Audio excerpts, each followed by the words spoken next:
না বাবা সাজ্জা দেখো, এই দেখি রেশমি দিকে ঘোর। ছোট্ট ছোট্ট সরস্বতীগুলো সকাল সকাল সাজে রেডি হয়ে গেছে, এখন অঞ্জলি দিতে যাবে নাকি? হ্যাঁ দাঁড়া দাঁড়া, জুতোটা খোল, জুতোটা খোল, জুতো খুলে যাও।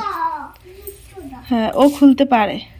এই রেশমি আরেকটু পরে চলে আসবি, হ্যাঁ ওরা দিয়ে যাবি।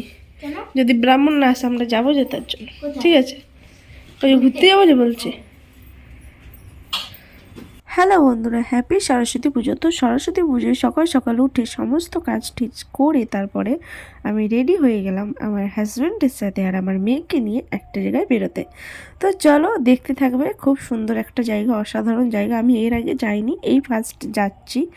আর যাচ্ছি ঠিকই, কিন্তু এমন একটা রাস্তা দিয়ে নিয়ে যাচ্ছে তোমাদের দাদা যে কি বলবো, যেখানে শুধু ধুলো আর ধুলো, আর চারদিকে এই যে গাছপালাগুলো পুরো লাল হয়ে গেছে ধুলোতে, আর কি ধুলো পড়ে পড়ে গাছপালাগুলো লাল হয়ে গেছে। আর ওই সামনেই দেখতে পাচ্ছ ওই জল, ওটা আর কি ক্ল্যান। তো ক্ল্যানে জল ছেড়েছে, সেখান থেকে আমরা যাচ্ছি, সেই রাস্তা দিয়ে যাচ্ছি, জঙ্গলের রাস্তা পুরোটাই।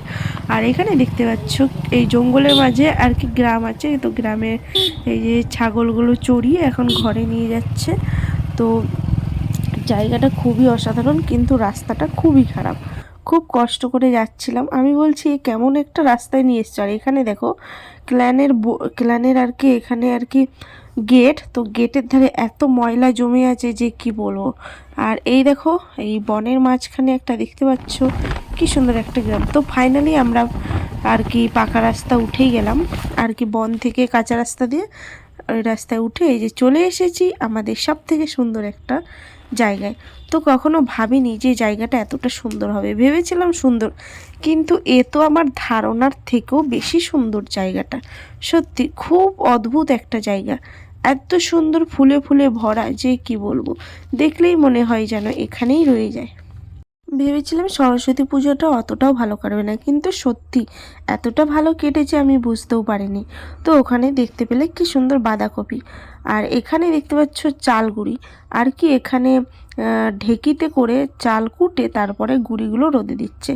তো খুব সুন্দর জায়গাটা, এখানে সমস্ত কিছু চাষবাস, ফুলের চাষ, সমস্ত কিছু হয়। আর এখানে দেখতে পাচ্ছ ওই যে ঢেকিতে করে সবাই মিলে চাল কুটছে। আর এদিকে আমার মেয়ের তো যেটা ইচ্ছে, যেটা আর কি বাচ্চাদের হয়, ও এসেই আগে চলে এসেছে এই যে এখানে পিছলা খেতে, আর ওদিকে দোলনাও চড়বে ও। তো এখানে আর কি অনেক কিছুই আছে, চাষবাস হয়, অনেক কিছু দেখার আছে, তোমাদেরকে অবশ্যই শেয়ার করব। এখানে বাঁধাকপি দেখলাম, তারপরে বকলি ফুল দেখলাম, বকলি ফুলকপি দেখলাম। ফুলের তো মানে অসাধারণ ধরন ফুল, যেগুলো আর কি আমি দেখিনি আর কি আগে।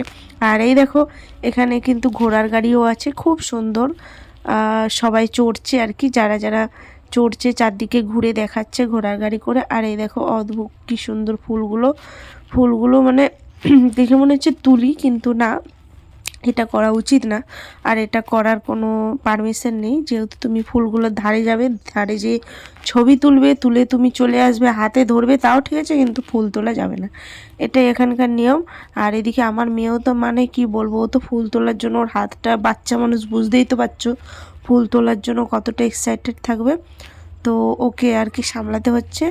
আর এদিকে এখানে অনেক অনেক মানুষজন এসছে আজকে সরস্বতী পুজো দেখতে, আর কি সরস্বতী পুজোতে ঘুরতে এসছে এখানে। এখানে সরস্বতী পুজো না হয় না আসলে, এটা একটা হোটেল আর কি। তো হোটেলের মধ্যে এত সুন্দর পরিবেশ, খুব সুন্দর, ভালো লাগে। তো আমরা এখানে খাওয়া দাওয়া করে নিয়েছি, এখানে খাওয়া দাওয়া করলাম, তো খাওয়া দাওয়াটা শেয়ার করতে পারলাম না।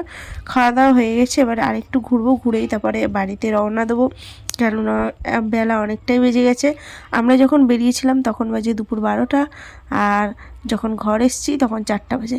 তো দেখো এখানে এই যে কি সুন্দর সুন্দর ফুলগুলো, এখানে কতগুলো ফুল আর কি গাঁদা ফুল গাছের মধ্যেই মানে হয়ে মরে গেছে, যেহেতু মনে হচ্ছে বীজ হবে ওগুলো। আর এদিকে দেখতে পাচ্ছ খুব সুন্দর একটা পুকুর আছে, অসাধারণ, খুব ভাল লাগছে দেখতে। আর এই দেখো খুব সুন্দর ফুলগুলো। তো চলো বন্ধুরা, ভিডিওটা আমি এখানেই শেষ করব।